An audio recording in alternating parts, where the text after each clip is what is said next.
all I want is to win that PS5. I was like, really? He's like, that's why I'm here. Like, this is so cool, but I've never played Fortnite. I want to win that PS5. And I was like, well, dude, you're going to win. I was said that? Yes. I took a huge risk. Roll the intro.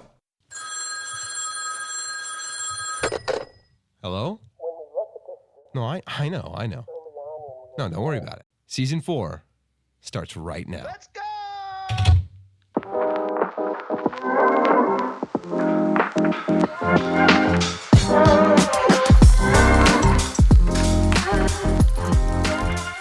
Welcome back, ladies and gentlemen, to Under the Influence of Jesus, the podcast, Christian Influence's primary podcast here online. We're so grateful that you are here with us, and we've got a wonderful guest, Mr. Jamie Harris. Yeah, no, he's right here. He's not behind you. No, we're privileged to have him here with us today. This is Season 4, Episode 11. Yep, 11. Yeah, 11. So, That's my favorite number, 411. 411? No, 411. Okay, I was like, that would be incredible. Insane. This was almost episode 10. So if that had been true, that would have been crazy. But no, we're really grateful that you're here. As always, if you enjoy this show, find us on Discord at discord.gg/Christian Influence. You can get involved with the ministry there. We've got a channel that's specific for this show. You can get involved with other people that like the show. You can even talk directly to us there and get involved in that way. And also, of course, if you're watching on YouTube, and I hope you are, because the show is more interesting there because you get the video element and all that stuff, then leave us a comment. Let us know what we can be doing that you would like to see in the future. And I'm going to do the thing. I know it's gross. Like the video. Subscribe to the channel. It means a lot. It means a lot. It means a lot. I don't know what this means. I'm being told to do this from the producer, but I'm doing it. So, but yeah. All right. I think that's it. I think that's all the preamble. Yeah. How have you been? Good. How are you? I'm well. Yeah. I'm good. Yeah. I'm here. Yeah? I'm awake. It's Saturday. Yeah. Let's go. It's Saturday morning. Yeah. Nobody wants to get up early on a Saturday morning. Yeah. My daughter does. Oh, well, I shouldn't say nobody then. Do Saturday morning cartoons still happen? Like, is there even public, like, TV? Saturday or does anybody morning use it? cartoons at my house are my daughter wakes me up at 6 a.m. and says, Dad, can I use your phone for YouTube Kids? And then I give her my phone, and she watches cartoons down at my feet with a blanket over. That's Saturday morning cute. cartoons at my Okay. house. Yeah. Dude, that's kind of interesting to think about how, like, for so many of us growing up, there's just this very particular It's like existence. Yeah. just the antenna and Oh, yeah. Like you force your little brother to stand there with it just the right way so that you Wow. get the channel clearly. well, I did not abuse my little brother, Yeah. so no, I did not have that experience. No, like usually it would work, but Levi, sometimes. how do I get out of this without being canceled? No, but like that will be for those kids, growing up. I think that will be a very common sort of thing. But that's like such a cute variant of it because I've not heard often the then sits wrapped up in a blanket at my feet while watching the cartoons. Because like a common thing right now is the existence of kids being on cell phones so much and how it's a bad thing. But that's kind of like an adorably it's probably good a bad version. thing. Well, it sounds like the good version of it sounds like it's a difference from the rest of the days where like most kids are like there's a lot of just tablet kids, Yeah. And if she's going to like, can I watch YouTube at your like? Yeah, my wife and I were pretty purposeful. Like, okay, if she had it in the morning, like we're not going to do it in the evening. Yeah. And then we started doing this is actually really sweet. We just started within the last week, I think, officially from 6 to 9. We call it the no phone zone. So we made like this cool like piece of art, and we have a little basket. And I like drew like a smartphone, and she colored all the apps and like made them look like things that's my wife's like, is that a heart? And I'm like, nope, apparently that's a bird. Like, oh, okay. So she just colored on the thing, and then we put it in a basket, and then from 6 to 9 she just yells, no phone zone, no phone zone. But it's also a no iPad zone, honey. So okay. Like Liver King. Like what? No, just kidding. What? Do you know who the Liver King is? No. Oh, no. That sounds terrifying. You know who that is? Yeah, I know who that is, but I don't know It's what like you're an referring internet to with that. I was joking. It's just this internet guy that he was big for some controversy or whatever, I'm sure. But like he was kind of getting famous because of his particular diet. Those like carnivore diet guys. Okay. He's like Yeah. big on liver and like things like that, eating okay. those. He's And like just tons of like it's gross. raw meat. But he did this interview Wow. where people came in and looked at his house, and he had the basket reminding me of it because he believes in the like the radio wave things from the cell phones. killing us slowly. okay. So in their house, all devices like that go in a basket. So but at he's all got a times, Faraday I don't cage think basket. It's actually, Okay. Yeah, I don't think it's Ours is actually like true. a flimsy thing we got from like There you go. like Target, like $2 section, and Nice. it's yeah. It But it's doesn't- protecting you from there's- those radio waves, probably. Probably. Well, Probably. yeah, I don't know if it's a Faraday box, but No.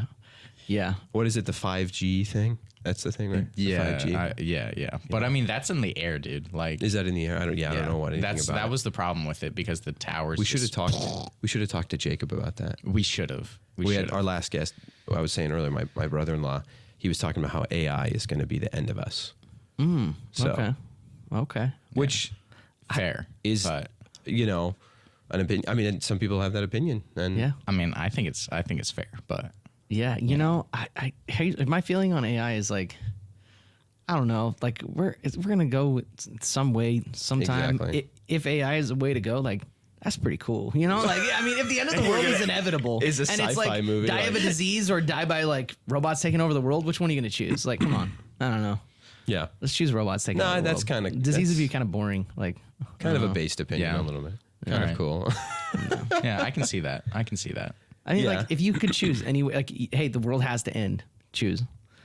I mean, like I don't know, aliens that Robots? breathe from gills from their neck. Yeah. Like I don't know, Yeah, No, aliens I that breathe. I thought, yeah, I mean, I would choose probably AI, robots. you wouldn't choose the aliens with gills. Nah, that's gross. Yeah, that is gross. Who would ever? Okay, we're into this already. We should have Yeah. done this right at the top. But Jamie, real quick, for the listener and the viewer, we know you, but they may not. Who are you? Just quick Yeah, like, rundown. what's your Who are name? you? We What haven't do said you it. do? Yeah, my name is Jamie. Jamie Harris. Very specifically, I'm that Jamie. Yeah. I run a ministry called Satellite Gaming. I have a wife, 2 kids, 3 dogs, Whoa. and a bunch of koi. I have a koi pond. Oh, really? Yeah, I love Yeah. koi. So that's actually why I'm here today. I heard this was a pond podcast. So A pondcast. yeah, a pondcast. pondcast. Yeah. Dude, that's Dude, it. that has to be a thing. That if it's not, If it's not, I know the guy who should host it. I know a man. Well, yes, but I know a guy who literally has a shirt that says "I love pond." wait, actually, Yep. Does he actually like pond? Uh huh. Wow, I need to meet him. Who is he? His name is Adam Williams. Adam. Yeah. I'm coming for you. Yeah. Hope he's okay. I hope he's okay. Yeah. You're No, like, I love- really like ponds. I know, I love ponds. I love Really? ponds. So yeah, that's one of my hobbies is taking care of my pond, or that's not cool. taking care of it and watch the algae grow. But it's good for the fish. I mean, so whatever. It also looks cool. Yeah, Like, it does. Yeah. Yeah, interesting. I love ministry. I love discipleship. I love Jesus. I love the word.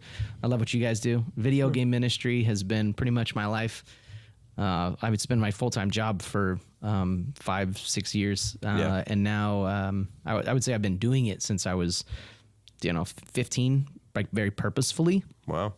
But yeah, that's me. Our ministry, Silent Gaming, our mission is pointing students to Jesus Christ by building relationships through video games.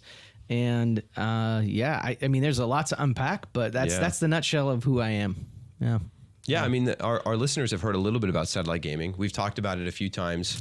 A couple seasons ago, talked about how we were going to be going to that first community event that we helped with, and we talked about it, leading up to it. And then we had Austin Zahn on. He was our first video podcast guest, and we talked a lot about like what you guys have done in the past, and we heard some cool things about like places you guys have been, and then yeah, we kind of did an unpacking episode where we talked Yeah. about our experience this- at that first Okay. community event. Yeah. and that I need was to go really listen to that. I don't know why I never listened to it. That's Oh crazy. yeah, I think that's sweet.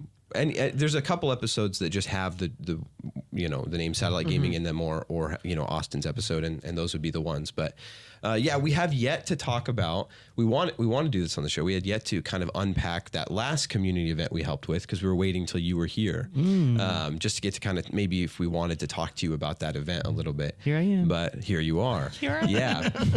So we have a series of complaints. No, I'm just kidding.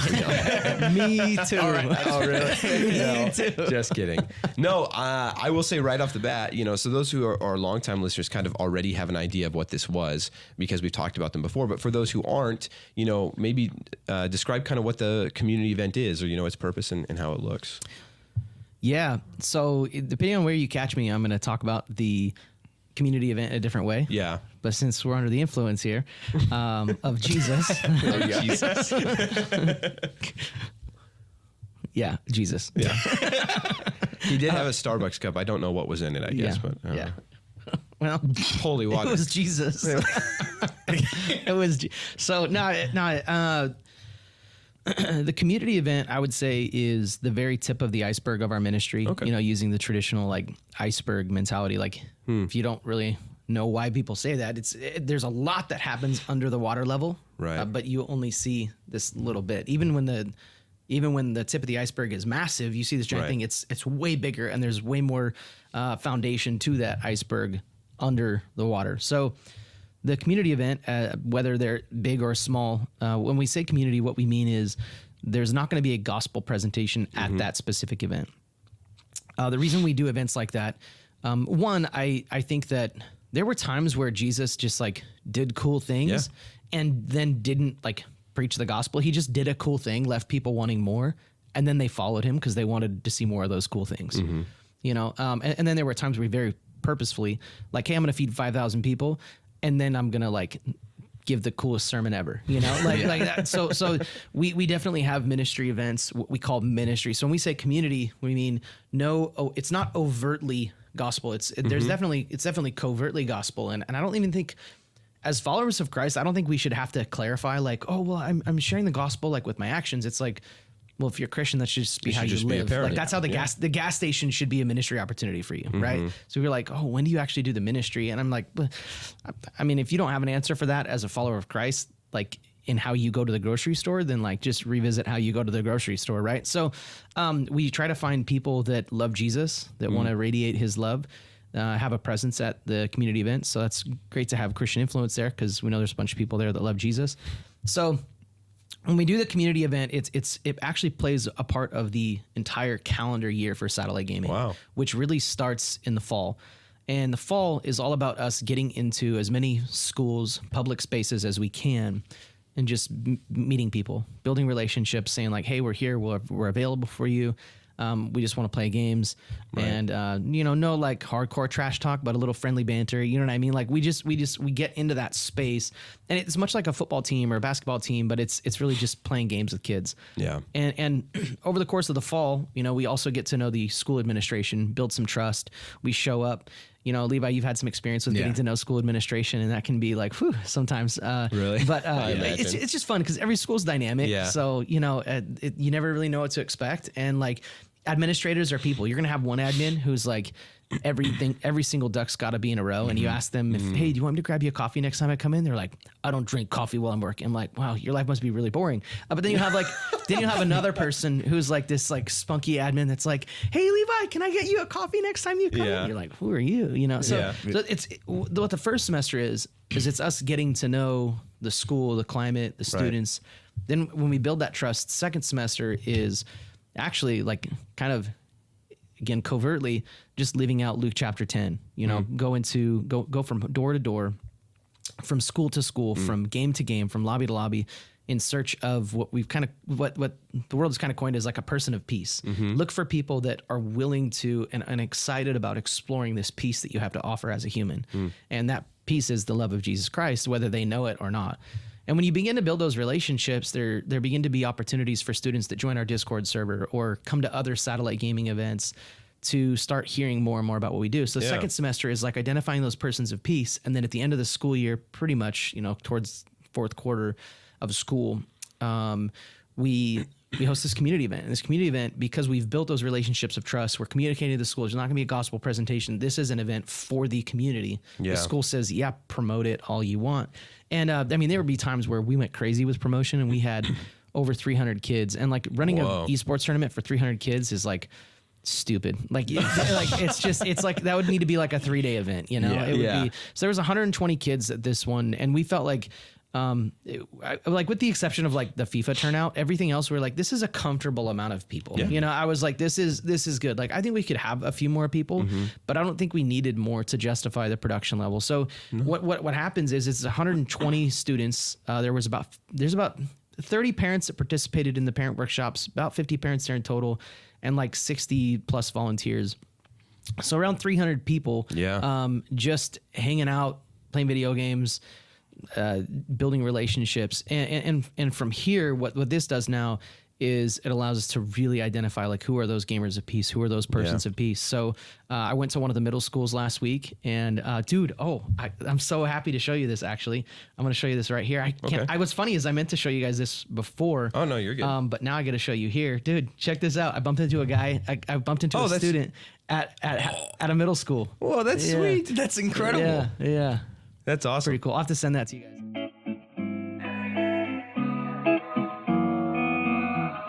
Thank you guys for being patient with us. We had a quick technical difficulty, but we were talking about you got a picture with somebody that you saw wearing what? Yeah. So I was at a middle school because after the event, then we try to say like, okay, let's follow up with these students. Let's try to just be present even more. And now when I go into a school, it's like, which I don't actually get to do as much as I used to. But now when our leaders go into school or like Levi goes into school now, especially with kids in Salem, they're like, oh, it's a solid gaming person, and then they like mob you and they're like, oh, blah, blah, blah, that event was awesome, and blah, blah, and one of the kids came up and he's like, oh, I actually have a cool shirt on, and he pulls up his shirt, and I'm thinking like, oh, it's gonna be an SG shirt. He's got a hoodie on, and he pulls up his hoodie, and it's a Christian influence shirt, and I was like, let's go, cool. Dude. So like, can I take a picture? So I got a picture. I can't post it, middle schooler, but I mean, if you guys want to like blur out his face or something, you can just That's so cool. At our what was that? The Suco event? The student conference? The student conference thing. We had kids that were from one of the SG events. Like cool. Shoot, what is it? So the kid that did the fundraiser event before. Okay. Like he was part of the fundraiser event. Like you had him up on stage. I can't remember his name off the top of my head now. Aiden? No, the other one. Dante. Yeah, he was there. Yeah. And I had like been a part of like during my training with Satellite Gaming because I'm working for this guy. Like for Jesus. For Jesus. I'm not Jesus. No, but at one of the trainings, I went to their Rift event with Nathan. Okay, cool. And so I had like talked to these guys, and then they come and they're like, two of them are wearing Christian influence. Yeah, because it was part of the Baptist churches, right? Yeah, we were the Northwest Baptist Student Convention, and we got invited to do a breakout session. That was really cool. We were very grateful to do that. But I love that. We saw one of them wearing the shirt. Or no, I just recognized Dante, and I was like, "Hey, dude, you were at the Satellite Gaming thing. It's good to see you." And he's like, "Yeah, actually, I'm wearing my Christian influence shirt underneath." I was like, "Whoa!" Cool. I didn't know. So we had brought some shirts, to be in like the prize area or whatever. Mm-hmm. And when I got them back, I was pretty sure that like none of them got taken. But I guess I miscounted because it sounds like a couple kids actually took them. And it's cool to like bump into kids so they're actually like wearing it, or like I'll see like a kid walking on the street with a Satellite Gaming shirt, and I'm like, I don't even know who that kid is. And it's like it's almost cooler when I don't know who it is. It is. Yeah. One of those stories. We had done some events in LA, and I got a call from a buddy like months later, and he was at Biola University. Yeah, but he was at Biola, and he takes this picture, and it's like this, like around the corner, hidden. There's like a Satellite Gaming sticker just on a wall, and he's like, I found this sticker on a wall at Biola. He's like, I don't even know how. I just looked over. That's so cool. So it's kind of funny, but or like you see like a window sticker, Yeah. You're like, hey, who is that? And I don't know who it is. It's kind of weird. My dad was at Safeway the other day. I think it was Safeway, and he saw like a high schooler walking around wearing that Christian influence shirt. That's sick. And he was like, "Hey," and he said something to. I think he commented and was like, "Hey, cool shirt." And the kid like went, "Oh," and then I think the kid just recognized him because he knew me. That's and cool. my dad and I look very similar. And he's like, "Yeah, thanks. I got this yesterday or whatever." And yeah, it was cool. That was one that I gave out because I went and did a chapel at WVCS. Yeah. And so I talked about Christian influence and stuff, and then gave some shirts away to kids that came up and actually took notes and then asked me questions. They got a shirt. So nice. But that event was great. We're super grateful to be a part of it. I've told you before, but anytime you're doing an event like that, I want to be there, and I want us to be able to be there and support what you guys are doing, because it's like you've said this before, right? But there's so much overlap between what Christian influence and Satellite Gaming are each doing. Yeah, and I think there's an opportunity that I love the industry that is developing, that is video game ministry. And I think there's a lot of opportunity for us to fight what I'm not a denominational guy. Mm-hmm. Yeah. But I'm licensed through Foursquare, and I go to a Foursquare church. Right. and I love my church. But it's weird because I think there are so many. I think there are so many denominational divides. Yeah. And I think if we're not careful in any Christian space, in any Christ-centered biblical space, that can happen. We can get these denominational walls that are really unnecessary. Like I get that like there are certain ways of worshiping and certain ways of engaging in a church service that might result in people just going to a different congregation, being a part of a different congregation. I understand that.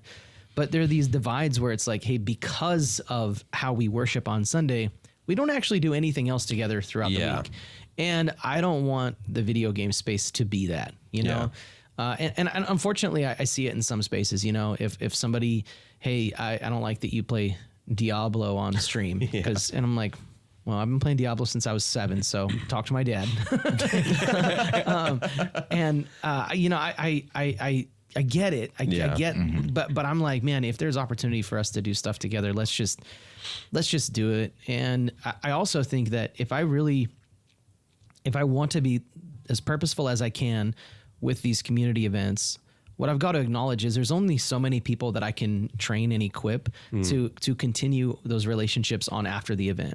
So I think a way that we can ensure that every kid gets an opportunity to be served the same is look for youth pastors in the area that want to be a part of the event, and they want to use our event as a place for them to go fishing for men. You know what I mean? No, like, that's smart. And I think that like if there are a bunch of people that are even more closely like from the same cloth, like you guys, Christian, you know, Christian influence, you like Jesus, you like video games, and you like serving, like, why would I not be like, hey, you guys come here and fish for men? You know, I mean, use this as a opportunity to do that. And so the community event, it really is that part of the year. It's this whole, like our school year from basically September all the way through summer. It's like a narrative. And I would say for some, the community event is the climax. Like that's like, oh, that's the biggest point of their SG experience. But man, to the young men that I disciple and mentor, the biggest point was like when they gave their life to Jesus at camp, you know, or I baptized them in my backyard, or they led their first kid to Christ by my pond, you know. That to me is the real climax, and not every student gets to experience that, you know. And I don't think that it's my responsibility to make sure that every student experiences that.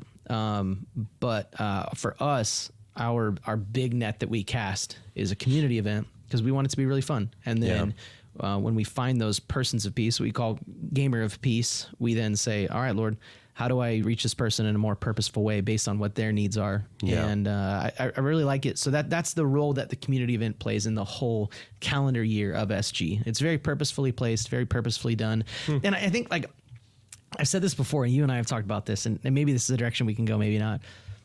I think it would be easy for someone to, and I used to get offended by this, like, big time. I think it'd be easy for someone to assume, like, yeah, but, like, do they actually, like, share the gospel with people?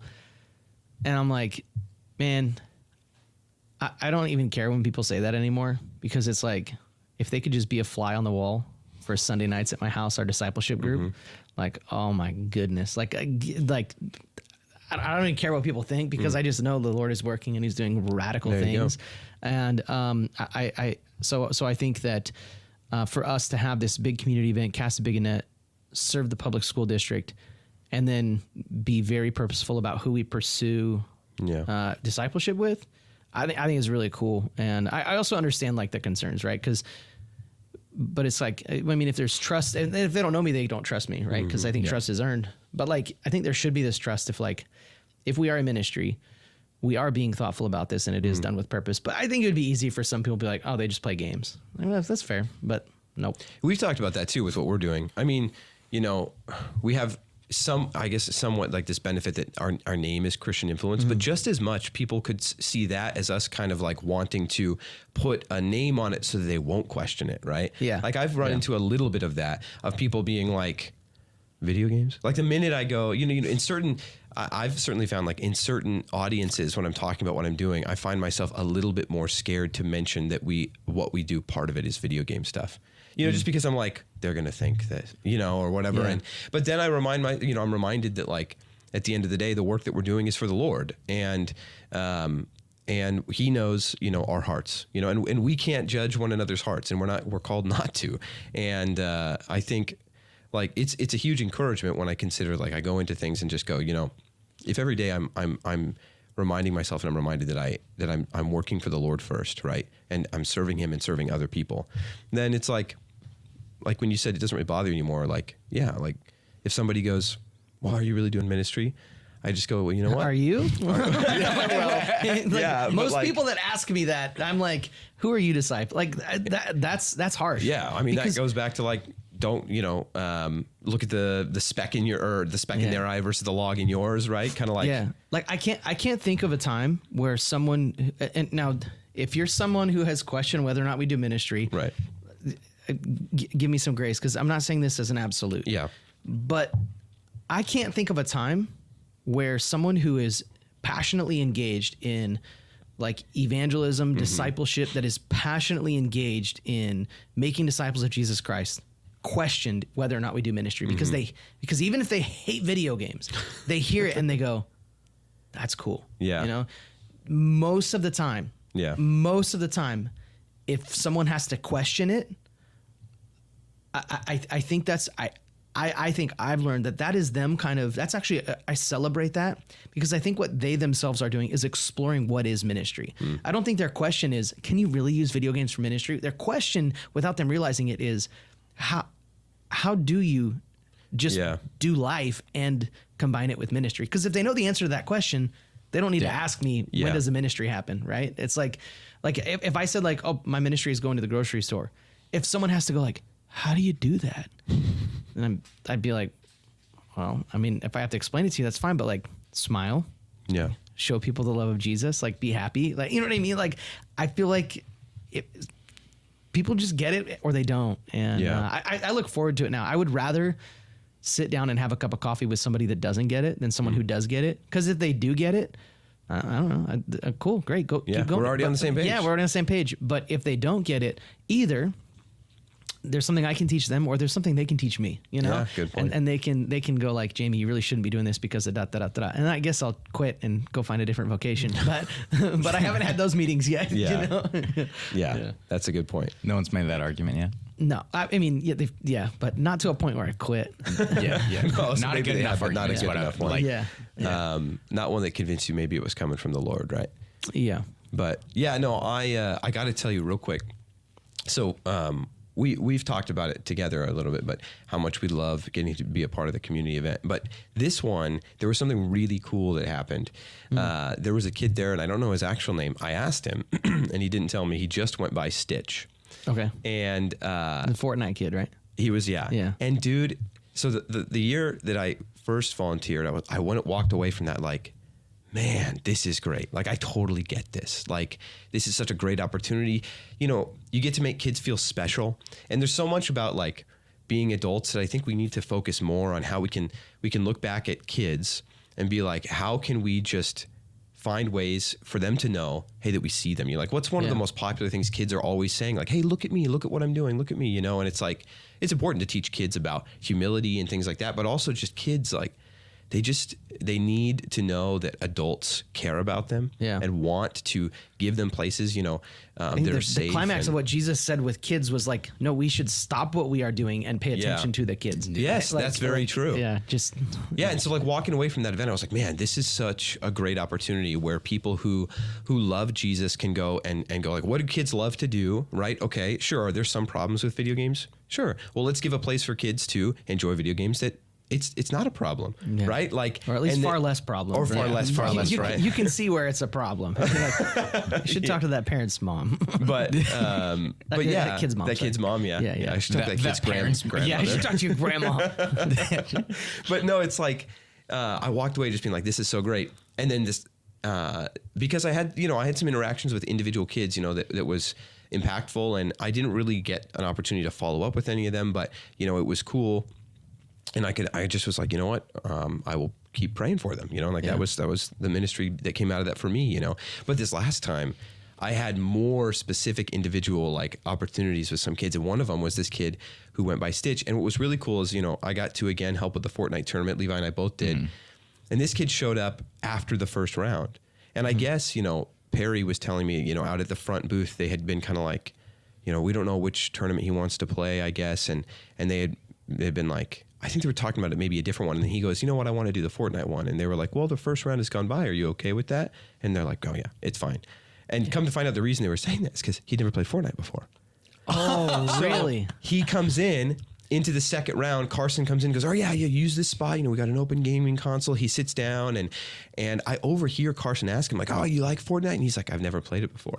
And I was like, I got to go talk to that kid. So that whole first round he was in was actually the second of 3 Fortnite rounds. Okay. And his first Fortnite game ever. I come over there and he's talking about how like, yeah, I've never played Fortnite, but I really like racing games. So dude, this kid jumps down, finds a car. Get in a car. And he was in like the top 20 every round. Just driving around in a car. You would think this kid, I've never played before, you know, and he's a pretty young kid. Yeah. He didn't get immediately eliminated. Like my siblings who play Fortnite all the time were getting eliminated like the 5th kid eliminated, 2nd kid eliminated. And this kid drives around. He makes it like, I think top 10 on one of the rounds he played. But he plays both rounds. So for him, you know, it was only 2 out of the 3 that he got to play. He does okay. You know, once he finally gets into a firefight, he's just toast. Yeah. But he did run over a couple people. Good. But really? It was funny. Nice. Like there were some times where he's like, oh, I got to get out of here. And then I watch him realize, and then he turns towards the person and then drives away. And I was like, nice. But the Mario Kart skills are coming. Yeah. Because I know he's not playing GTA. No. But this based kid, on this interaction so far. He was just such a sweet kid, so kind. And the whole time, you know, like that first round he played, his mom sat there with him, and then she went to one of the parent things. Okay, cool. And so then I went, okay, well, this kid, and he was off kind of alone, you know. There was a couple empty consoles between him and others. So I was like, who this kid is. Yeah. Okay. Oh, this is this is what's so cool. This is why this was such an incredible experience. His mom. Yeah. Because I was like, all right, I'm trying to intentionally have relationships with each of these kids in my section, but I went to him, and that whole round he played, I just mainly sat with him unless I had to move. And I'm talking to him, and I'm like, so I heard, you know, you've never played Fortnite before. He's like, nope, my second time ever, you know, it's the second round. I'm like, that is so cool. Like, what made you want to play? And he's like, this is just so cool, you know, like there's so many people here, and it's just fun. And this kid would like regularly, you know, other kids they would like die in the game, and he'd go, hey, you did a great job though. Look how far you made it. You know, like just such a sweet kid. And he was like on the younger end too. He was really young I think out of the whole group, like he was one of the youngest. And the other kids were like, oh, thanks. Or sometimes just like wouldn't even give him any attention. And I was sitting there kind of like, man, you know, like I will get drawn to, you know, those kids who you just know, like they're overlooked. Yeah. And I felt like in some ways like this kid, it seemed like by some of the other kids, and it made me sad.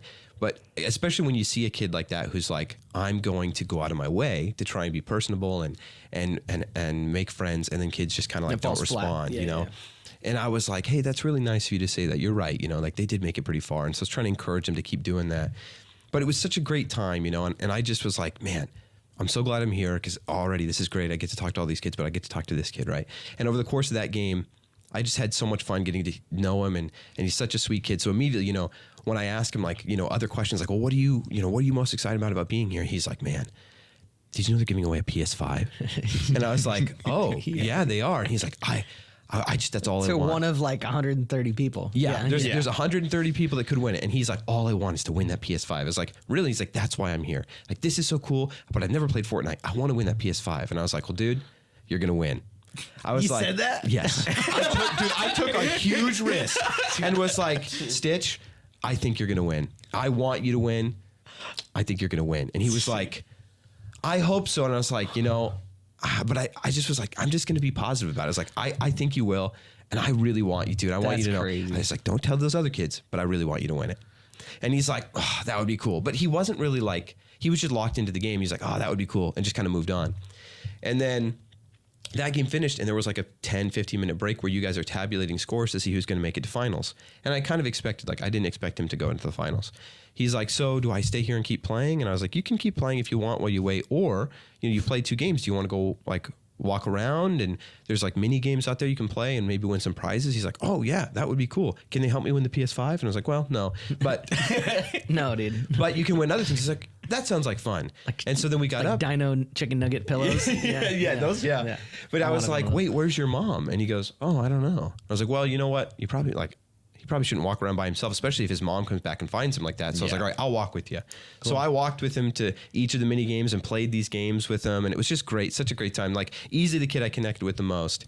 And then his mom showed up, having looking for him and was like, I didn't know where he was. And I was like, don't worry. I stayed with him. I didn't want him to be by himself. And I got to talk to her a little bit about how they found out about the event. And that was really cool. How did they find out about it? She said that they found out about it at his school. Okay, cool. Like I think a flyer or something like that. They just heard about it from somebody at the school. Sweet. And she was like, I'm so glad I heard about this event. So this might encourage you, right? Like she was just saying how great she thought it was and how she's like, this is the kind of thing I've been looking for him, where he can just go be with other kids and have a place to do the things he likes to do, like play video games with other kids and make connections. She's like, this is so amazing. I'm locked in, like just saying how she totally gets it and she thinks this is great, right? And I was like, well, that's really cool to hear. I don't even know if it's a Christian family. I don't know either.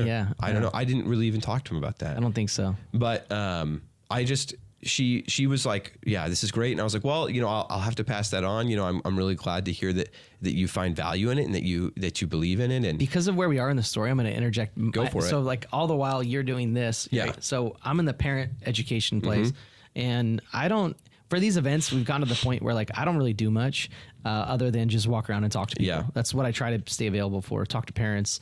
We have some people that give generously to the ministry. I try to like give them a tour of it. And, but I'm in the parent education side. We call it family education because some kids don't have parents. And we're in the family education room, and it's me, another guy, Chris Skaggs, who does really cool ministry. You guys should get him on here sometime. Okay. And write that down. Do you know what he does? No, but the name sounds familiar because I think I met him. So he made he runs Soma Games, and do you know the Redwall series? Yeah. He turned that into a video game. That's where I heard the name because you told me about that. Yeah. I've watched Steve from Save Point play that game. Okay, cool. So there's a lot of stuff, but anyway, so I'm in there, and we're it comes to a point where like we're doing like a Q&A, and the parents are like asking questions, and this mom, Stitch's mom, I didn't know at the time, speaks up and she's like, I have and she's like, really, I have a question. And then, all these like 25 people in the room just and look at it. And she's like, there's a lot of people here. And I'm like, it's okay. Ask your question, and she's like, okay. And she like gets halfway through her question. She's like, her exact words were, there's still a lot of people here. Oh, really? And I'm like, and you're still very nervous. So like, you see the son and you see the mom. But what I'm thinking the whole time is like, this is really uncomfortable. I can tell this is a really uncomfortable environment for you. Yeah. And it's exactly where you need to be. And so she asked some beautiful questions, gave some beautiful feedback, walked away like, wow, this is like really cool. Like I think I need to let my kid play video games more, not in a way of like, using the, video games as a babysitter, but in a way of like, this can really be a good thing for my kid. But also implying that like resources are an issue, doesn't really have access to the money it takes to game. So we had some conversations related to that. So then bouncing back to where you are, mom comes out looking for her kid after getting all this education stuff. She's like probably thinking like, they had me in there just so they could steal my kid. It's like, she came up very worried. Like I was asking every volunteer I saw, and I was like, oh, I'm so sorry. He wanted to come out here, so I wasn't going to let him do it, go by himself. So I went with him. She's like, okay, good. But so that's cool to know that she came right out of like from that point. And I had asked him, when we were walking around those games, like, so did you like Fortnite? You never played it before. And he's like, actually really fun. Like the driving is really good. And I was like, yeah, well, it's free. Like, I was like, do you have Fortnite at home? He's like, no. I was like, well, it's free. You could download it on your console if you wanted. Like, cause I knew he played games, and he's like, oh, I don't have one that can run it. I was like, oh, okay. What kind of console do you have? And he goes, I have an old Xbox 360 that doesn't really work very well. And I was like, man, I want this kid to win the PS5. Dude, like I don't have a PS5 and they're cool. Like this kid, but he wants, he's like, yeah, my mom doesn't really have a lot of money. And he goes, but that's okay, because I have stuff to do and it's fun anyway. Such a sweet kid. Such a sweet kid. Like this kid never did any wrong. Like the whole time we were there, he's just such a sweetie. And then we're walking around, his mom comes back and I go, well, you know what? I got to get back to my station, but I didn't want to leave him until you were here. So I'm glad you're here. And I'm going to go back and help with the Fortnite thing, but it was really good to meet you, And she's like, yeah. And I was like, well, I'm holding out that he'll be in the finals, but if not, it was good to meet you guys. And she's like, okay. And leave. And I went, all right, hey Stitch, I'm counting on it. I hope you win that PS5. I think you will. And he was like, oh, I hope so. Dude. So then I don't see him again for a while. I mean, everyone knows where this is going.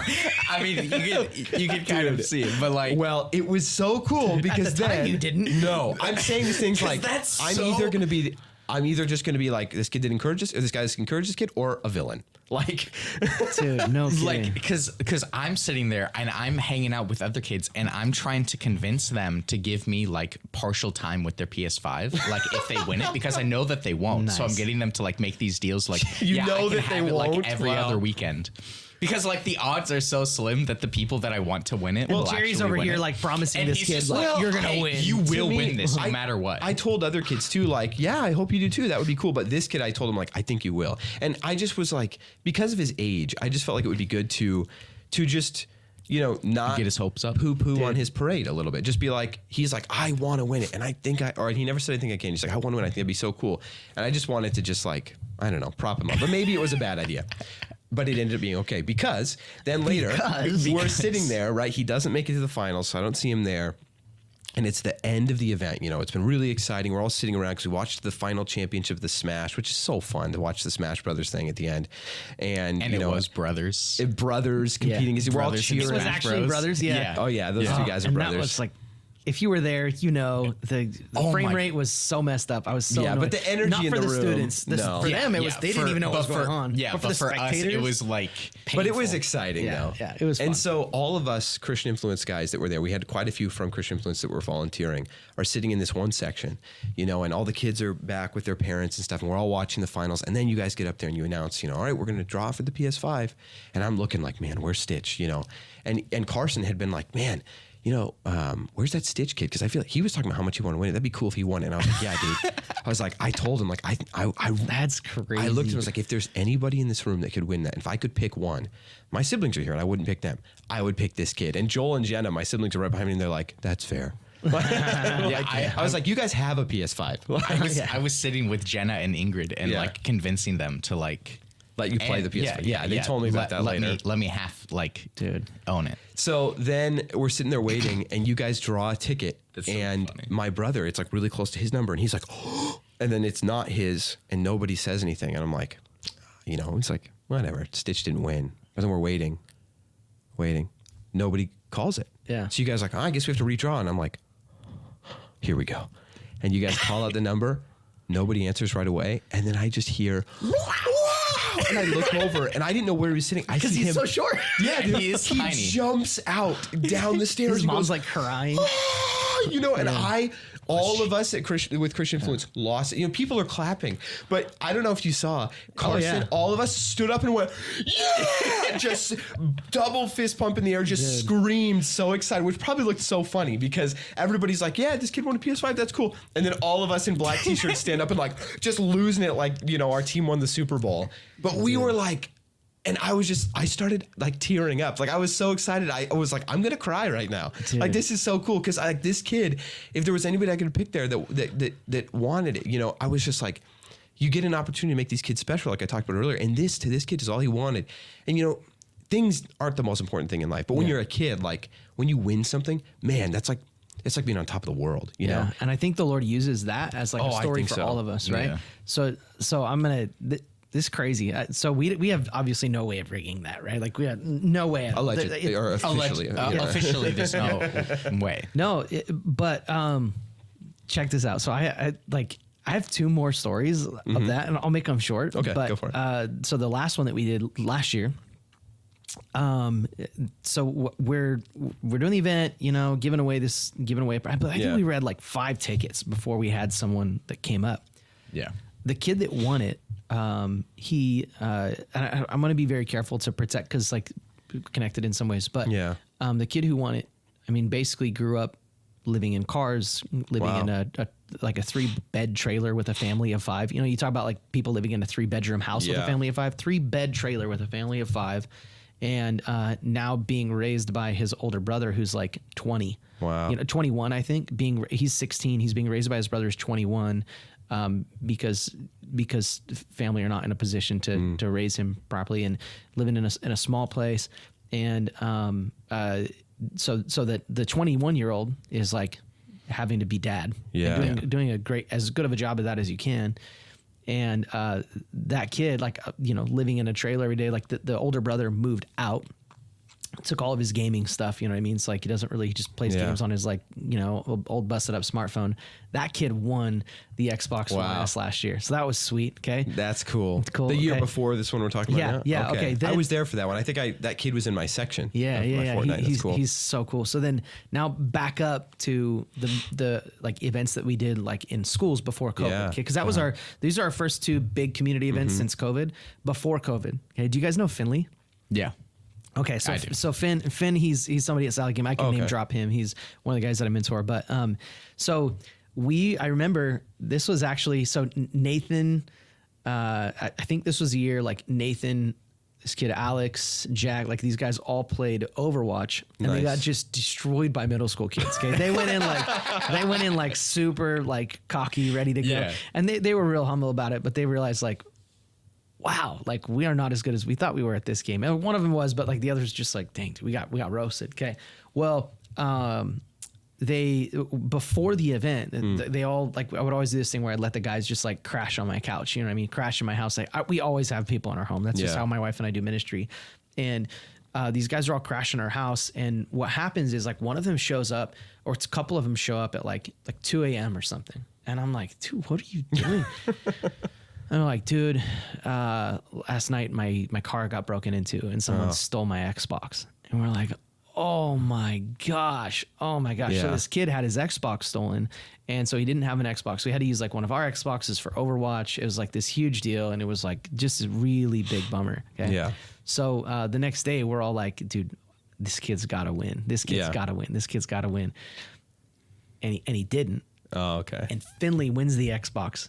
And I remember it so clearly. Finley wins the Xbox, grabs it, walks over to this kid and puts it into his hands. Oh. And I just bawled. I was like, dude, you gotta be kidding me, dude. And that was like, okay, if you know Finley, like he has a heart of gold, man. Really? He was like, I love you, Finley. He was like one of the hardest kids that I ever had to live in ministry, but it's because he's so much like me. You know, it was like, dude, you drive me nuts because like I expect so much of him because like I know what he could be.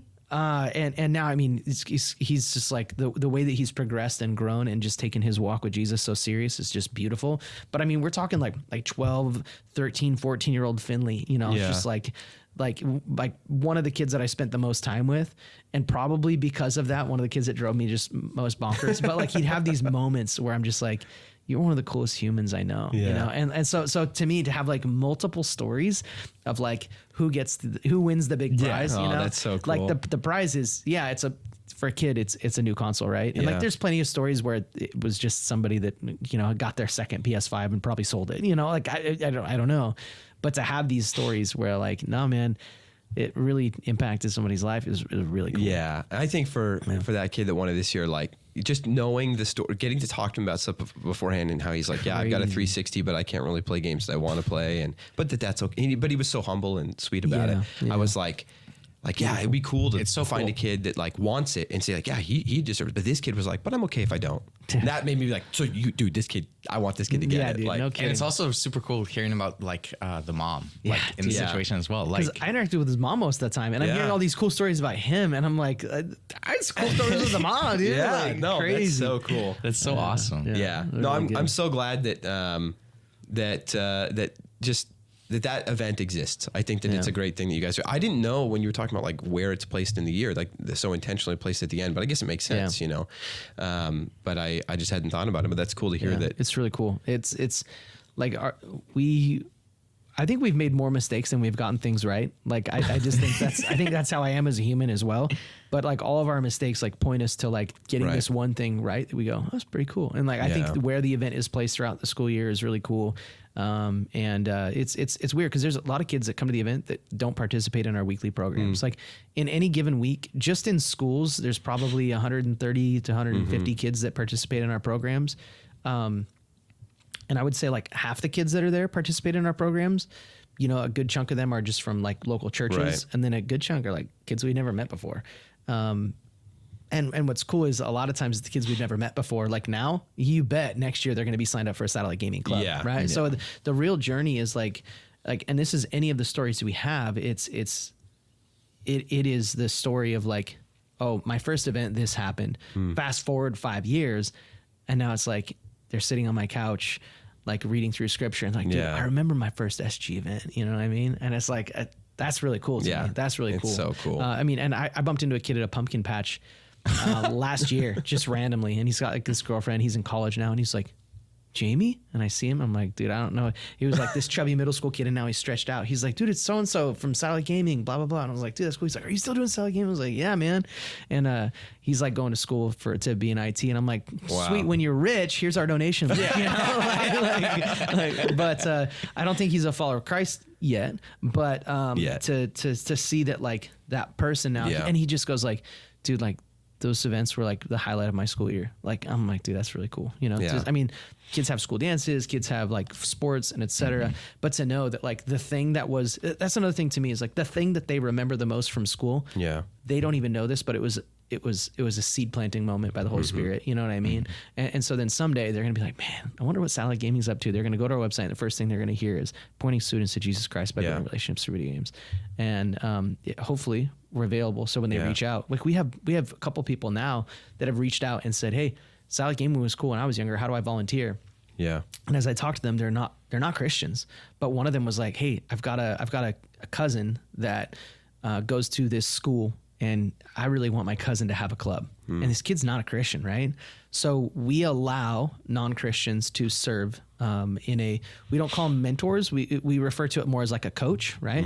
But we allow volunteers who are not Christians to serve in like the public school setting as a volunteer that is playing games with kids. And early on when we started Satellite Gaming, we were like, do we do that? What does that look like? We in our training for those people, we do show them like, hey, if we were to give you a character reference, so basically a model of this is how we want you to behave, we would do a character study on a figure, and we would say like, this is the person, this is the character we want you to reflect as you go about. This is what we are all about. So whether you believe that Jesus Christ is Lord or not, he was a human being, and he's the human being we want you to demonstrate to these people. Are you down for that? And they're like, yeah, I'm down for that, because he was a real person. It's a historical figure. So we do a character study on the historical person of Jesus, and they're like, yeah, I'm down for that. So now we have this student who Satellite Gaming was an influence on him so much that he wants that for his cousin, and he's not even a follower of Christ. You know, I'm like, dude, that's sick. That's it. Yeah. Even if like you were talking about like the people that may not know at the time, you know, that they're not believers, and they may not know that it was a ministry, you know, that put this on. Like, what's really cool is just thinking maybe the way in which God has it planned for them to be impacted by it is that they didn't then. And later on, they just think back to, you know what, there's these people that were so meaningfully invested in me at a time, and it was so important to me. And then they find out the reason, right? Like when the Bible says, like, give an answer for the hope that you have. Like when they find out that the answer for the love that you guys had for them was Christ, then that might make them go, you know what? Maybe what I thought about Christians was wrong. You know, or you know what? Maybe I have shortchanged this idea, and I need to reconsider it. And so I think that that's such a unique and specific way that God can and does use Satellite Gaming in a way that he probably doesn't use Christian influence. You know, like it's in our name. And so they're going to be like, most people are like, okay, you guys are Christians. You know, and that causes some people to write us off. But those people that might write us off for that reason might not write you guys off, right? Well, and I think that's amazing. Yeah, and there's going to be and to the other side of that coin is there's going to be the Awana kid who loves Jesus but is extremely alone because everywhere he plays video games, it's too toxic. Yeah, and his parents are like, you can't play with those people because they're mean all the time. And then he goes, but Mom, I found this thing called Christian influence, and the mom's like, great. You know what I mean? And then that kid ends up being the next Billy Graham. You know, so it's like, So I think both have to be present. Yeah, a lot of it that because going into it, I had like misconceptions about Satellite Gaming, but like a lot of it's just about planting seeds and then just figuring out who is actually like where they're taking root. Yeah, and then bringing those. Like in cultivating. I imagine like when Jesus sent out the 72 in Luke chapter 10, like I think of Peter, right? And I think of like, what if Peter was one of the 72 going door to door? And what Jesus said was like, if they don't want to hear it, wipe the dust off your feet, go to the next house.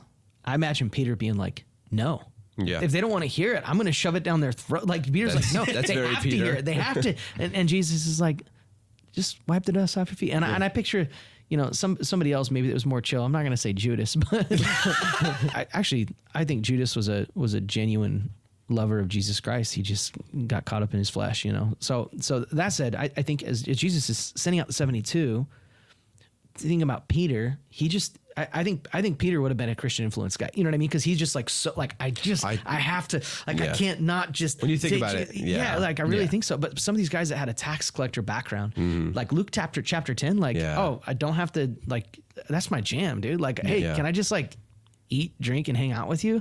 I think Peter would be like, we're wasting our, why aren't we like preaching it then? And I'm not saying you guys do that, but I think that like if there's an extreme, which I don't see any of you guys going to an extreme, but like I think there is, and I don't want to say extreme, I want to say there is room for people that like the Luke chapter 10 kind of way of doing it. But I think there's also room for people to say, hey, go and sin no more. You know what I mean? Like, let's talk about your sin. Let's talk about all of this ugliness in your life. And I think Jesus had this dynamic way of approaching people. And I don't think we can be, I know we cannot be Jesus in and of our own strength. No. And we are as the body of Christ, we can represent pieces of who Jesus was. And I think that like we can all, by the power of the Holy Spirit, we can be who Jesus was. But I think that like each of us kind of have this different gift and different approach. And I think we need it all, you know? And I think there are people that will just be more effective in a Luke chapter 10 kind of way of doing things. Oh, 100%. And that's kind of how I see us, and it took me a while to formulate, like, how do I help people understand what it is that we're doing? And there's two things that I really think that help people grasp that what we're doing is ministry. And then this is maybe a tip for anybody that when they get asked, like, how do you do ministry? I think two things. One, if someone asks you the question, how do you actually do that how do you make that ministry? In your answer, use scripture. Because then if you use scripture, the argument is not about your methodology. The argument is about your theology, right? And you've made the discussion about scripture. So if they disagree with your approach, the conversation is now scripture. And now we're disagreeing over something that is worth disagreeing about. If you don't like that I'm using video games, that's fine. But let me show you Luke chapter 10, okay? This is how we do ministry. Do you disagree with Luke chapter 10? Well, no. Okay, great. I'm using Luke chapter 10, but instead of eating and drinking with them, I'm playing video games with them. Yeah. So I'm living out Luke chapter 10. Oh, okay, cool. So that's one thing that we say. The other is, so we say Luke chapter 10, find gamers of peace. The other is, man, Jesus was really good at reaching the 5,000, reaching the 72, reaching the 12, reaching the 3, reaching the 1. Jesus was really good at that.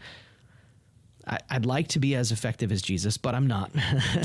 My niche is the 12-3-1. Like that's really where I find my strength. And if I stopped doing satellite gaming, like, oh bro, I'd still have the 12 at my house every week. Yeah. Like I just would. So those are the ways that I try to say this is how we do ministry. And man, it's a lot of fun. I don't know what we were talking about anymore. No, but I just got caught up in scripture. And I'm like, oh man. I love it. Yeah. I think you're right. It was interesting when you said, like, I think Peter, or insinuate, I think Peter would be a Christian influence guy. I think, just because he might be one that you'd have to like rein back a little bit. Yeah. So I was thinking of some specific people. Peter, we want non-Christians here, bro. Yeah. Because with Christian influence, we want to try and do both, but we know that, like, at the end of the day, what we're trying to be in some ways is and we've talked about this, maybe like a step further into it for people that maybe satellite gaming go like, okay, you've identified this gamer of peace, and you know what? They're a believer. They need a place to play with other believers. I don't think their final destination should be SG. Right. And we don't think their final destination should be Christian influence. Like for us, we want to be a stepping stone to get them into a church body and be physically present with believers. And so, like, in some ways, we're just, and Matt and I have talked about this, like, dude, we 100% believe in what you're doing, and we want to support it however we can.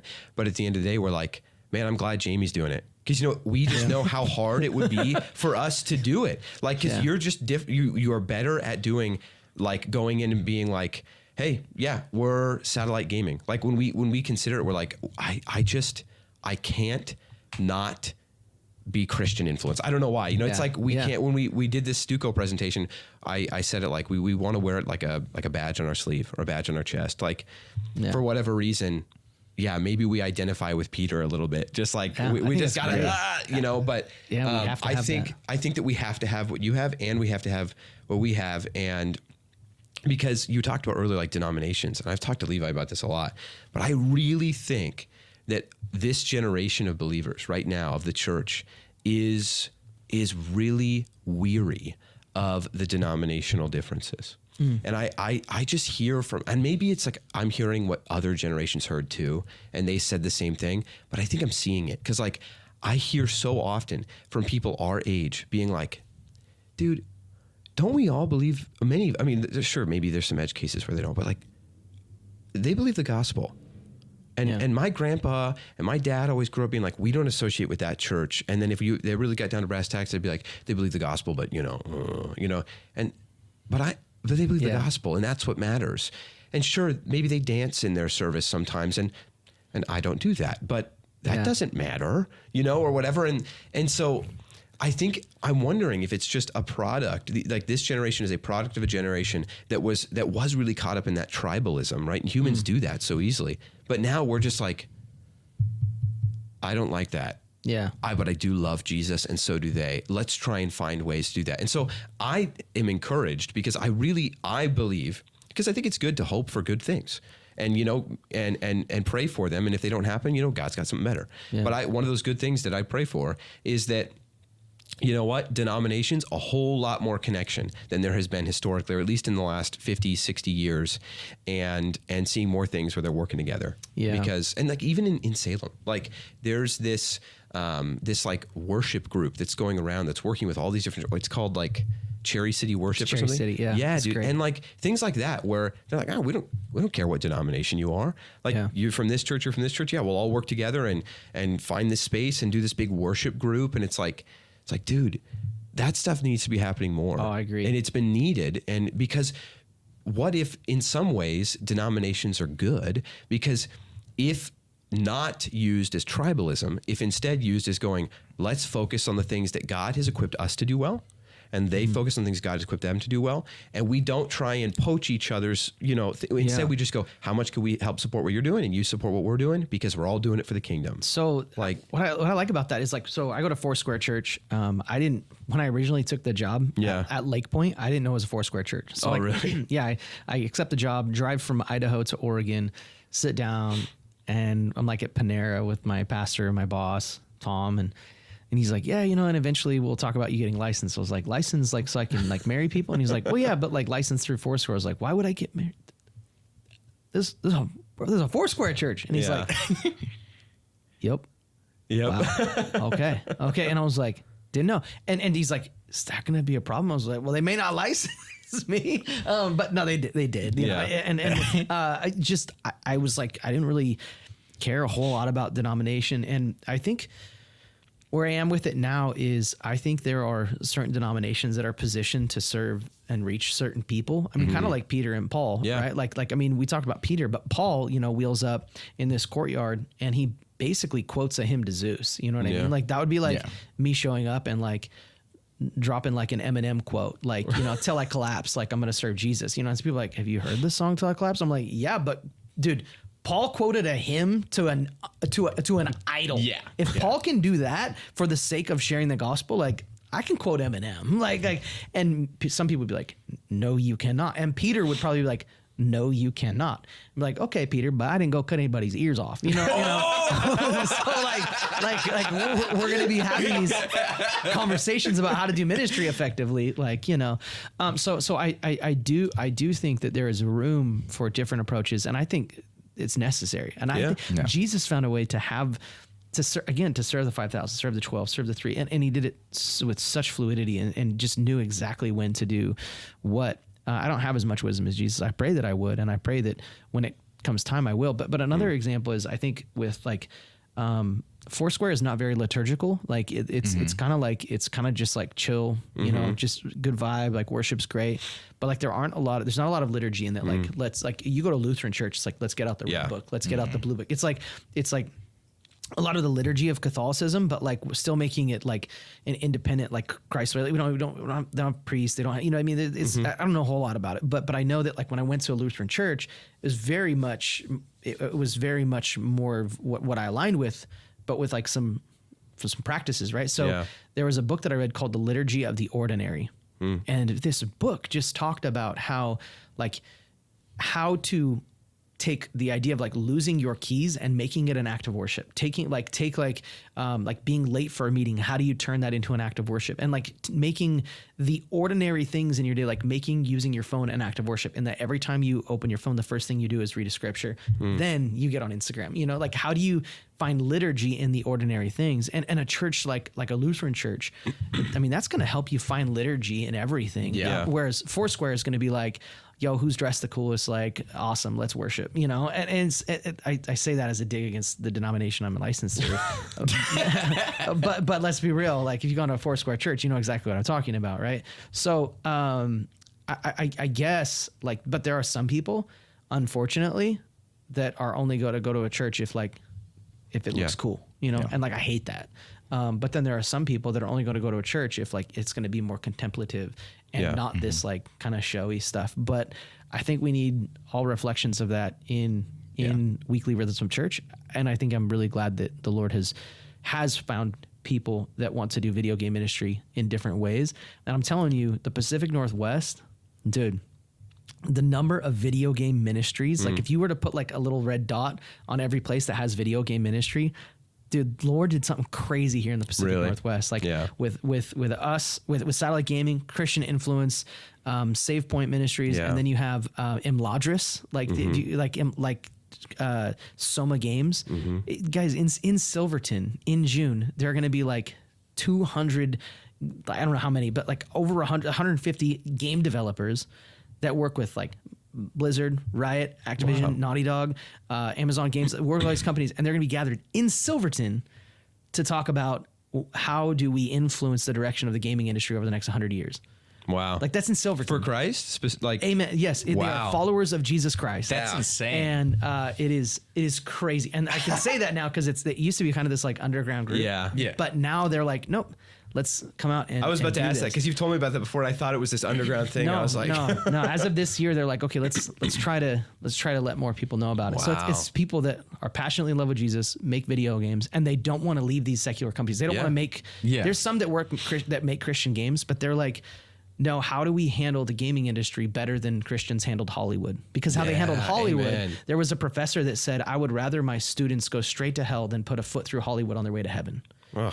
That was our response to Hollywood. Yeah. Well, look at where Hollywood is now. Yeah. Okay. Yeah. And so video games have been like there's a lot of like rough stuff going on in the video game world. So all these guys are. So my point of bringing this. That's super cool. Yeah. Yeah. It's so great. And my point of saying that was it's right here in Oregon. Yeah. It's like Chris lives like 30 minutes from here. You know, like the Lord placed all of these unique approaches, dude, all in the same spot. Like that's so cool. That's crazy. Oregon's a hotspot for gaming industry, bro. It's crazy. But not crazy. It doesn't then mean that it's not all over the world. Like we've been learning that too, you know. It is all over the world. Like you've invited me and Matt and some of the others at Christian Influence, you know, to get to see just these people and get to interact with these people that are doing it all over the world, which is really cool. Yeah, we've engaged in the whole what we call Go gaming. Engaged in that whole process has been, we finally crunched some numbers. We have, you know, all the contacts and stuff.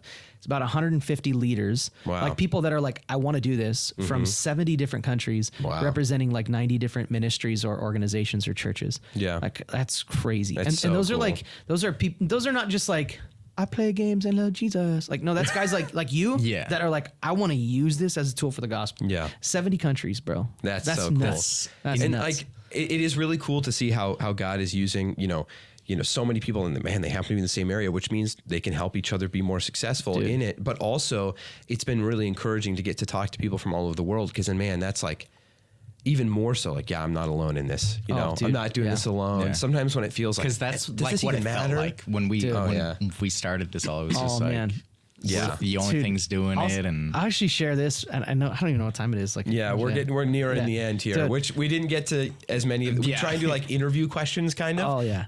I want to answer a couple of them though. I want because there's but man, I will tell you, that my brain stopped working, and I forgot what I was going to say. We were talking about people all over the world, and then you're like, oh yeah, I've got a story. Yeah, I do have a story. Yeah, but maybe we'll come back to it. Yeah, maybe we'll come back to it. If you remember it. Well, yeah, it's just gone. Yeah, no, I feel like it's good. Yeah, was there a specific question you wanted? Because I was thinking when we were talking about, kids and the impact you can have on kids. I remembered. Oh, go for it. Go for it. When I started doing video game ministry, there was like a couple people that were live streaming at the time. Oh, yeah. But like it was like non-existent. I remember getting on the phone. I called people around the world, and I was like, I don't want to say sinfully angry. I think it was like a righteous fury. How is no one doing this? I finally found this guy, Chris Skaggs. Chris Gwaltney, different Chris G. Chris Gwaltney from Game Church. And Game Church, it still does stuff, but they were primarily just, they would set up booths at gaming conventions, much like what Love Thy Nerd does now. But cool. And Love Thy Nerd actually birthed from Game Church. But I found Game Church, and I'm like talking to Chris Gwaltney, and like he and I are just now getting to know each other. From day one, I was like, this is my homie, this is my friend. He and I were tight. And I'm like, dude, like, there's got to be someone do this. He's like, nope, there's not. I was like, no, there has to. And he's like, how long have you been looking? I was like 3 months now. And he's like, you found me. Yeah. And he's like, you know about this group? Like, it was like God Squad Church, cool, Pastor Scar, and like, I don't even think Pastor Scar had started yet. And like, Geeks Under Grace. You know what I mean? There were like a few things that had existed like in the form of a Facebook group, but you're talking like video game youth ministry in person. No, it is not happening. And I was like, that is not true. And he's like, I mean, like people do like one-off, like, you know, Halo nights and stuff. Yeah, my youth group did that. Of course. Every now and then. But like no one is like, there's not anybody doing that full time that can coach you how to do it. Right. Like, that's crap. So I was pissed. I'm sorry. I was pissed. I was so mad. And I just remember like getting on my knees in prayer, just like, why is no one doing this? There's 3 billion people playing video games. And I just like, I took it to the Lord, and it was just like, I'm doing it. Doing it. And I said, Chris, when you find someone to teach me, let me know. He's like, that's why there's no one doing it, because I want you to do it. Right. So Chris starts sending me people. And I'm like, you found them? And he's like, no, they found you. And I was like, I have no idea what I'm doing. So I felt very alone. And I felt kind of like Elijah, you know, when he like defeats the prophets of Baal and he's sitting outside this cave and he's like, God's like, okay, bro, no, listen, you need a sandwich. Yeah. And you need a nap. Okay. Okay. Wakes up, your tummy full. You get your little nappy. Now shut up and go do the work. Like just get to it, you know? Like that's kind of how I felt. Like I was very whiny at the beginning. And the Lord just kind of reminded me that like I'm not alone. It's just people aren't, at the time, they weren't doing the same thing I was doing. Yeah. So, oh man, I get the loneliness thing. That's Yeah. But it's I mean, I'm glad, like, you know, it's particularly difficult for you to have to be kind of trailblazing that. But I'm really grateful for what you guys have done, because for us, it's incredibly grateful. Right off the bat, we're like, you know, we know that God has used them, though. You know, it's like right at the very beginning, you know, before we even really talked to you much and saw how we could, you know, work together, it was like, yeah, but we know, you know, satellite gaming, and we're just trying to do that, but kind of that same or similar thing, but just more online centric. Yeah, right? more online and more. Honestly, you guys serve Christians better. Like Christians don't have a lot of fun at satellite gaming sometimes because they're like, this isn't a Christian Discord server. I'm like, you're right. It's a server run by Christians.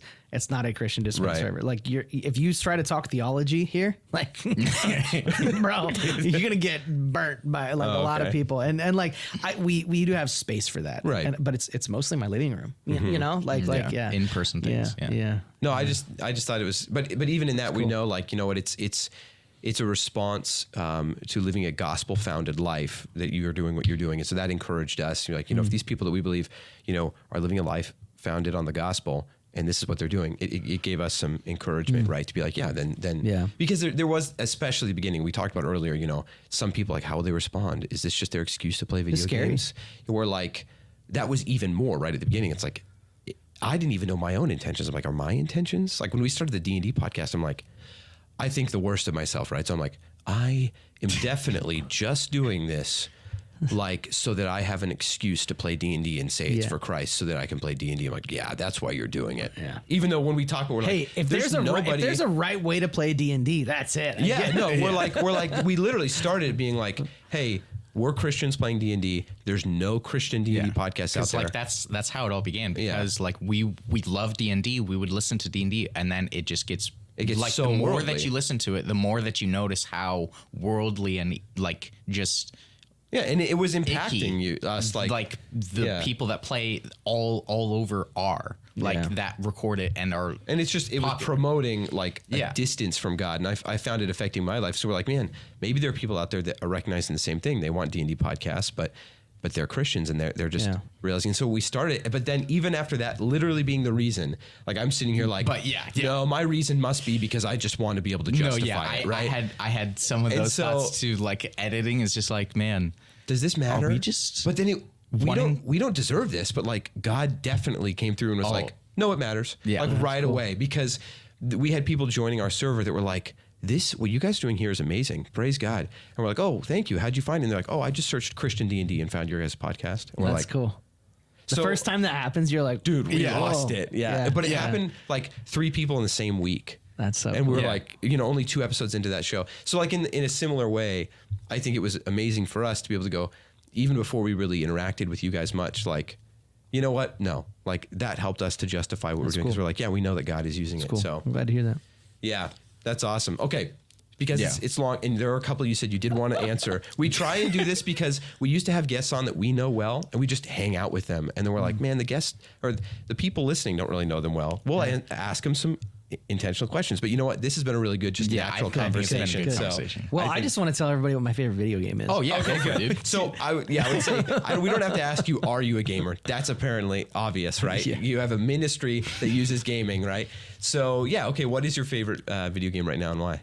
Oh, right now. Whew. Or just what is your favorite video game? My favorite video game of all time is it would probably be Suikoden, and most people have no idea what Suikoden is. But if you do, message me. I love you. Comment below if you know what it is. Yeah, if you know what Suikoden is, and it's a JRPG that was like Pokemon before Pokemon. Well, it wasn't before Pokemon, but anyway, it was basically like, when you play Final Fantasy. Okay. Throughout the game, you meet like 7 or 8 different characters, and you can choose your party. And you're like, I want to take these 4 with me. Cool. Yeah. It is that, but there are 108 different playable characters. Whoa. And it's kind of like an open world-esque kind of thing where, like, if you just play the game, the storyline, you do nothing extra, you'll recruit like 60 of the playable characters, right? But if you go out and you look for people, there's like this one dude who's like, like, and he like looks at you, he's like, you're weak. But if you bring this one specific guy in your party who has like a strength of over 100 or whatever, I'm just making up stuff. Then he'll be like, who's that guy? He's tough, like, I'll join you because you guys are tough. And you're like, cool. What the heck? And there's another guy who, like, anytime you talk to him, he's like, oh, I really miss my cousin. And then you're just playing the game, you interact with someone like, have you seen my cousin? And you're like, I wonder if they're a cousin. Yeah. So you put him in your party, you go back, you talk to that person, and be like, hey cousin, what are you up to? Really? Oh, I joined this group. Okay, cool. But as you recruit more people, so there's different types of combat. There's like a military type combat in the game. It's pretty simple in how it's run. But every time someone joins your entourage, it increases your military size. So then your military gets bigger. Okay. But they also move into your headquarters, which is like, depending on which Suikoden you're playing, it's like castle or whatever. And your castle starts expanding and getting bigger and bigger. And then if you somehow manage to get all of the characters and you beat the game, there's a different ending, right? Nice. So there's a game that just came out called E12 Chronicles that is like an homage to Suikoden. Okay. So, and it's on E12 Chronicles. It's on Game Pass. So, cool. Because this sounds exactly like a game that I would love. Like, it does, honestly. Because like, to it, I was like, this sounds like Levi's kind of thing. This is like everything that I love about games, and like, dude, that's cool. So have you played Ni no Kuni too? No, okay, I haven't played a lot of games. Like, it's on Game Pass too, I think. So, but E12 Chronicles is I don't know how to say it exactly, but Suikoden, dude, it was originally on PlayStation 1, and the way I got it was I was like at Fred Meyer's like on an end cap when I was a kid, and I was like, let me play that, and I didn't know anybody knew what it was. Turns out there's like this huge cult following for it. So that's the game. But actually, believe it or not, as a dad right now, the game that I play the most. I think I've heard this before. This is not a meme. Not an ad? No, this is not an ad. It's Raid Shadow Legends, dude. Oh, Shibbles out there is. Do you play Raid? Oh, okay. I thought you were like. Yeah. He made a Raid Shadow Legends joke though. I think today or recently about us doing an ad or something. Dude, no, it's the thing is like, okay, so have you played WoW much or like an MMO? A little bit, yeah. Okay, So I've played Raid. Like yeah, I've played Raid. I played it for like a year and a half. I've really? never Like, played and that. I was going hard into it and like using Whoa. up all my energy all the time. So I didn't put money into it, but Okay, like I don't really. What's great is there's actually a huge free to play community where like every year the content creators they run a free to play contest and you start January really? 1st and you play through the whole year and you win stuff. Like it's so that it's so free to play friendly. Oh, that's So- cool. Because normally what happens is people play free to play and they're like, I want to spend money. Well, I'll make a Yeah. non-free to play account. You know what I mean? So like my dad has a couple accounts. Like my dad's way into it. But here's the thing. It's so basically cool. like what fantasy football is to NFL is Yeah. what Raid is to WoW. Like I get to do Oh. all of the cool drafting and the recruiting and the building the guys and you get all the gear, but you don't have to do like hours and hours of leveling and the dungeons, grinding. right? So it's Yeah, just, yeah. but you have like hundreds of characters and you equip them, you farm the gear. But no, that's what I loved. Yeah, I loved it's like great. unlocking these guys that I thought were super dope, and then like I ended up like Yeah, but you anyway, don't get to use them all. So, but so like, Raid, That's so funny. But it's great because it's think just it's on my great. phone. I can like, Yeah. put it down and you know it's cool. But I've historically not at all been into mobile games. Like they just frustrate me, and I don't know what it is. I think it's just because typically mobile They're not games, great. yeah, they're not great. But even the best of them, the ones I end up playing are ones that are cross-compatible mobile because they're not really mobile games, yeah, right? like TFT. Yes. Yeah. Or I played a little bit of Albion Online, which was kind of fun. cool. But I really like online trading card games. So I played a lot of Hearthstone and Runeterra. Okay. Those are the ones I end up getting stuck with because they're not, it's kind of like they're not mobile games. Yeah. But lately I've been playing like crossword puzzles on my phone. Dude, It's yeah. been fun. But no, actually lately I've been playing one that is probably nearing as much memeability about how it's like just kind of in the everywhere.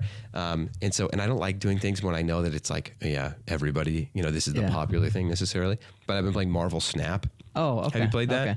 Okay. You know, not my thing, No, but okay. mad respect for it, right? Mad Yeah. respect. mad Yeah. respect. Yeah. No, I thought it's like super simple for like a trading card game. It's really fun. Hot but- take: I have more respect for that than I do for Zelda.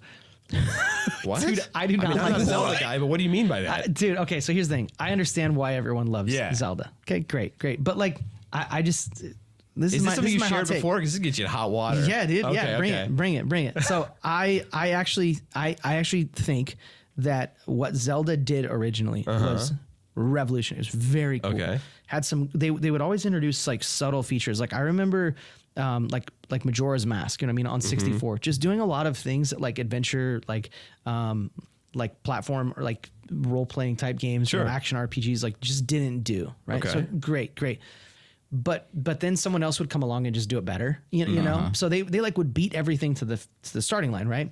Well, then this game called Breath of the Wild comes out. Yeah. You're like, how could you not like Breath of the Wild? I'm like, no, I love Breath of the Wild. But if you look at every other history, the history of Zelda games, Yeah. Breath of the Wild is just a good game reskinned with Zelda. Yes. Like it's not Yeah. it's not It's a not Zelda really game. a It's not a Zelda. Yeah. Yeah. So all that said, like I pick up Zelda. I don't enjoy playing it. I don't have fun playing it. Like, and then people are like, "Whoa, dude, what about Zelda on the SNES?" Okay, so what did I do? I played through the entire game, and I did not enjoy it because I don't get to play it the way that people Yeah. played it back then. Because the way you played it back then was you hit your head against a wall and you failed over and over again until you Yeah. succeeded. Now what happens if you hit your head on a wall? Somebody who's played it, 1,000 times just goes, "You're a dummy. This is what you're supposed to do." And I'm like, well, now you spoiled it for me because the Yeah. fun part was like trying it over and over again. So figuring it out. yeah, so it's like you can't like what was cool about Zelda was like getting in there, figuring it out, going back to school and being like, "Hey, how'd you do?" Yeah. Oh, so Yeah. cool. And then you try, and now it's just like you just watch a YouTube video and you beat the game in 30 minutes. Like, Yeah. that's not fun. That's not cool. Me and Like, my brothers played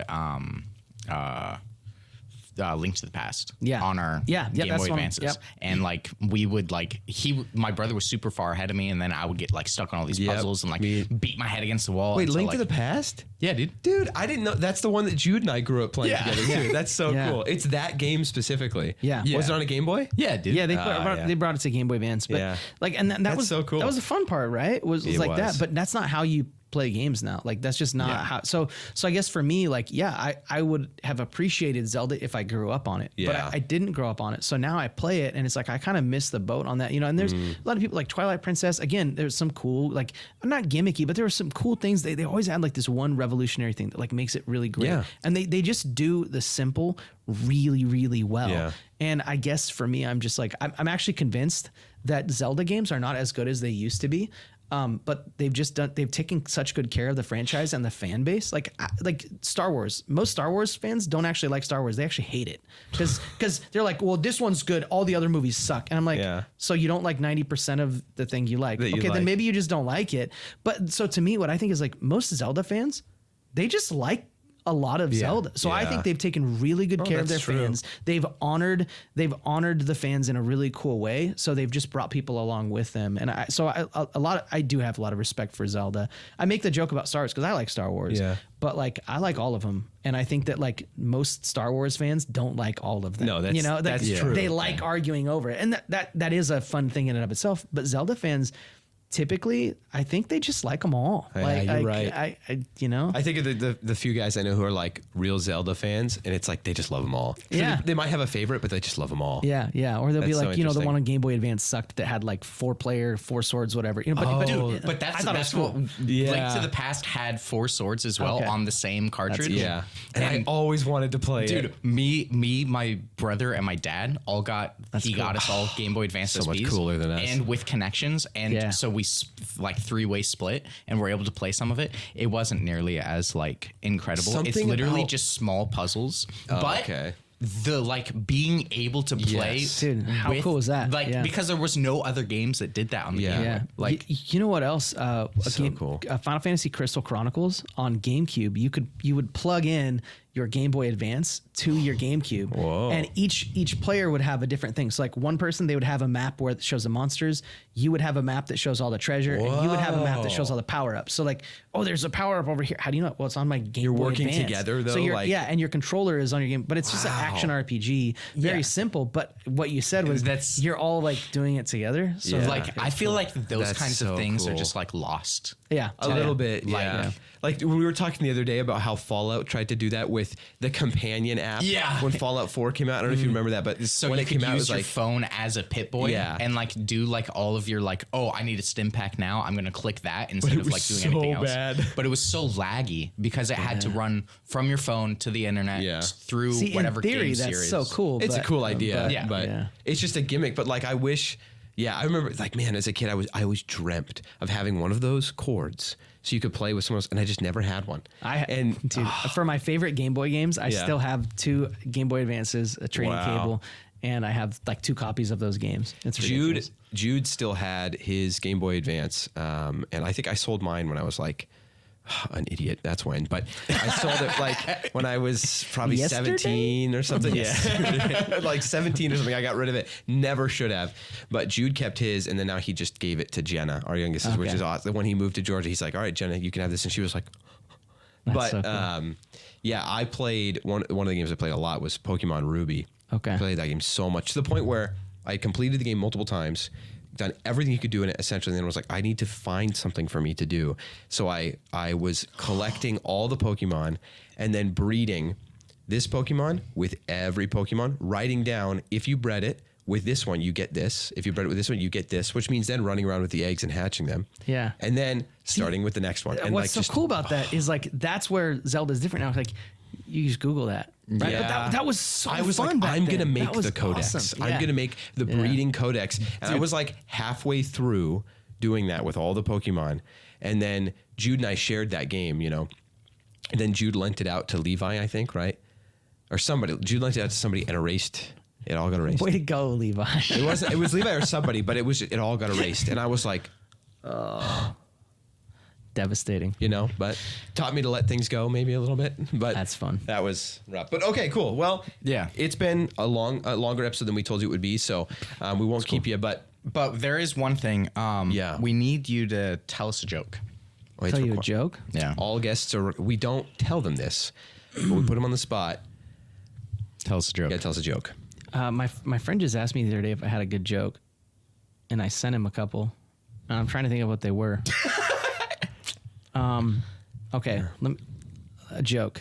Well, it can be anything. We've heard good, and we've heard lots of bad. Okay, lots. Okay, lots actually, of bad. I sent a joke to my. I sent a joke. Go for it. I sent a joke. I think it was just phone a friend. Phoning a friend. No, I'm gonna send you the joke that I sent him today. It's actually not a joke. I'm just a really lucky guy. It's a meme. No, it is. It is. Let me find it. I just sent it to him yesterday. So this wow, you guys text a lot then. We do. He's like, I just sent it to him yesterday. Okay. No. So like Perry texted you. This was yesterday. I had this epiphany. Okay. I realized I'll never have to worry about my wife and I arguing over who's right and who's wrong because I was lucky enough to marry a wife who is never wrong. How lucky am I? How lucky That's incredible. That's great. Yeah. Dude, well, it's been a privilege to get to have you on the show. I hope you enjoyed it, and I hope people feel like they got to know you. We didn't do a lot of our interview style questions, but I think that's okay. We had cool. Oh yeah, it's something that we're like we'll kind of fall back on it, but also it allows them to kind of get to know the person better. But I think we basically looking at some of the questions we were going to ask you. Good. I was thinking about it as we were going. I was like, man, most of this stuff is kind of getting answered in just natural conversation. Just So naturally, which is you're just a natural. Better. You're just. Hey, I can tell you did live streaming for a while. You know how to make sure it doesn't stay silent. Played horror games with my wife. Yeah. There you That go. was funny. Yeah, no, but that was great. Cool. I'm really glad you're here. Is there anything before we go that you want? Anything? Yeah, like people to check out that you're doing online or anything? Yeah, I would say actually just an invitation to pray for us. Really is what it is. We just entering a new season where we really focused locally for a while. Yeah, and our local stuff. I think the Lord honored that. I think I got some really cool advice on how to handle local ministry, and it kind of I guess exploded isn't in many different ways, but it grew to a point where there is need and we have opportunity to respond to the global side of things, expanding in other areas. So we're actually starting to do ministry in Colorado Springs now. Yeah, it's like God. Officially we got we have 3 letters out to schools that we're kind of like talking about like club starting. We have a church that's going to be sending them out. We have a family designated to overseeing it and building a volunteer team. And my family and I are going to go out there sometime this summer and present to the church. And we're very excited about that. And that's then awesome. just building curriculum. Like, so basically everything like, okay, now how do we take this to other parts of the world? And that's what we're doing now. So just invitation to prayer for that. I think that'd be great. Yeah. Yeah. All right. Yeah. Well, you heard it, guys. Those of you out there, you've heard what Jamie's doing, and it's great. Yeah, be praying for it, especially as they're moving into more satellite locations, right? Yep, that's right. We are calling them satellites. I saw the email. Yeah. I saw the email yesterday, and then I scrolled down, and then I go, there's a picture of my wife in here. Because you used a picture that has her in bad? it. No. I was like, but to her, she was like, and I knew she would, so she was at work. And as soon as she got home, I was like, so, hey, an email went out. She goes, I already saw it. And I was like, is that okay? And she's, it's fine. It was fine. But I just knew for a moment that it would make her be like, being the person that was, but it was a great picture, to use for volunteers. But I was like, I felt, pretty cool. There's my wife in the satellite gaming email. Feels bad. Sorry, Perry. No, she's not upset. Okay. She was like, I already saw it. It's fine. But we talked about it. Was it the one where like the booger was hanging out of her nose? Yeah. We lost the one that like really looked good. Unfortunately, that file was corrupted. But no. I mean, somebody else in the photo had their eyes closed. So I was like, Perry, you don't have to worry about it. No, it was great. But yeah, be praying for Jamie. We are, and we will continue to be praying for satellite gaming. Thanks for being here, man. Yeah, thank you guys. We love you. Yeah, I love you back. Thanks for saying it first. You're welcome. No problem. All right, and for those out there, we love you guys very much. Thank you guys for watching. Roll the outro.